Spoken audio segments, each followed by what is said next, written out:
যে দেশে বঙ্গবন্ধুরই সম্মান নাই,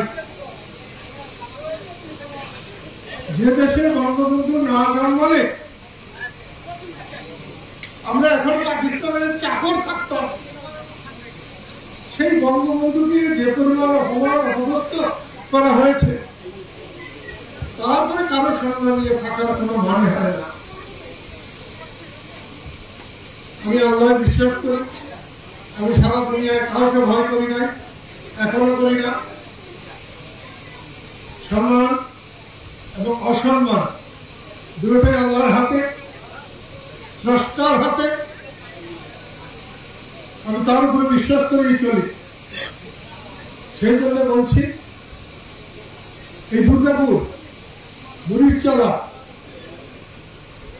এর মারাত্মক ইতিহাস আছে। বাগের বাড়ি, দুর্গাপুর, বুড়িরচলা, এটা মুক্তিযুদ্ধের সূচনার ঘটনা। মহানগর হেডকোয়ার্টার ছিল, খুবই সত্য কথা, কিন্তু তাও দুর্গাপুরের পরে, বাগের বাড়ির পরে, বুড়িরচলার পরে।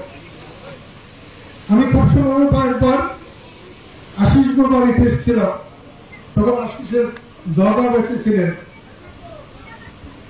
একটা জয়না গাছ, একটি গাছের নিচে আমি বসেছিলাম,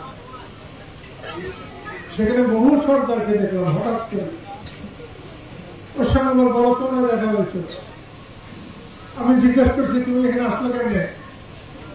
বলছে এসে গেলাম। সেই থেকে দুর্গাপুর আমার কাছে খুবই প্রিয়। এখানে হাসান ডাক্তার ছিল, তার বড় ভাই নায়েক। কি যে কাজ করেছে তারা, এবং মনে হয় হাসান ডাক্তারের বাড়ির পাশে আমরা প্রথম মুক্তিযোদ্ধা রিক্রুট করেছিলাম। এখান থেকে 6টা কোম্পানি বানিয়ে সব দিকে ছড়িয়ে দিয়েছিলাম। গোড়াপত্তন হয়েছিল এইখানে। যে যত কথাই বলি, আমি নিজেও এই মন্দিরের অবস্থা দেখে আমার খুবই খারাপ লাগলো। মন্দির ঝকঝক করবে, টকটক করবে, নিচে কোনো নিচে ঝকঝকে টাইলস নাই, উপরে ঘর নাই ভালো। এইটা একটা সম্প্রদায়ের জন্য হয় না।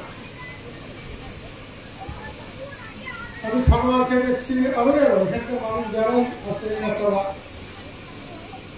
আসলে ইলেকশনের কথা চিন্তা করে, ভোটের কথা চিন্তা করে। আমি যদি 1 মিনিটের জন্য ইলেকশনের কথা চিন্তা করি না, ভোটের কথা চিন্তা করি। পূজার সময় এসেছি, পূজার কথা। আমি যখন নামাজ পড়ি তখন নামাজই পড়ি, আমি যখন রাজনীতি করি তখন রাজনীতি। আমি একটা গান আর একটা সাথে করি না। আমার আজকে ভোট চাওয়ারও নয়, ভোট না করারও। আমি এই দেশের স্বাধীনতায় অংশগ্রহণ করেছিলাম একজন ক্ষুদ্র একজন মুক্তিযোদ্ধা হিসেবে। এই দেশের মানুষকে আমি ভালোবাসি। এই দেশ স্বাধীন করেছিলাম, সব মানুষের একই সমান সম্মান হবে, ছোট বড় পার্থক্য থাকবে না, হিন্দু মুসলমানের দূরত্ব থাকবে না। এই জন্য আমি যুদ্ধ করেছিলাম। আমাদের সেই আশা পূরণ হয় নাই। বঙ্গবন্ধুর হত্যার মধ্য দিয়ে সেই আশাকে দূর করা হয়েছে। বঙ্গবন্ধুর হত্যার প্রতিবাদে আমি 16 বছর নির্বাসনে কাটিয়ে এসেছি। আজকে প্রায় 40 বছর আমি দেশে এসেছি, এবং আজ থেকে 26 বছর আগে গামছা তৈরি করেছিলাম। একসময় কিন্তু আমি ভেবেছিলাম এই সতীপুরের টাঙ্গাইলের গামছাই হবে একমাত্র প্রতীক এবং একমাত্র কৃষক শ্রমিক জনতান্ত্রিক ভাবে টাঙ্গাইলের দল। হাতে দাঁড়িয়ে যতই যান, বাস্তবে তা কিন্তু হয় নাই। আমরা ফরিদপুরের দালালি করতেও ভুলি নাই, আমরা বগুড়ার দালাল হতেও ভুলি নাই, আমরা রংপুরের দালাল হতেও ছাড়ি। কিন্তু নিজের ঘরের গামছা আমরা ওইভাবে শক্ত করে ধরতে পারি না। যাই হোক, এখন যাওয়ার কালে শেষ কালে যদি হয় হবে, কিন্তু জয় বাংলা বলে মরবো, বঙ্গবন্ধুকে নেতা বলে মেনে মরবো, স্বাধীনতাকে নিরাপদ করে মরবো, এই বিশ্বাস নিয়েই জন্মছি, এই বিশ্বাস নিয়েই পথে চলতে চাই। দুর্গাপুরের মানুষদের আমার পক্ষ থেকে, আমার দলের পক্ষ থেকে, মুক্তিযোদ্ধাদের পক্ষ থেকে সংগ্রামী অভিনন্দন জানিয়ে আমার কথা শেষ করলাম।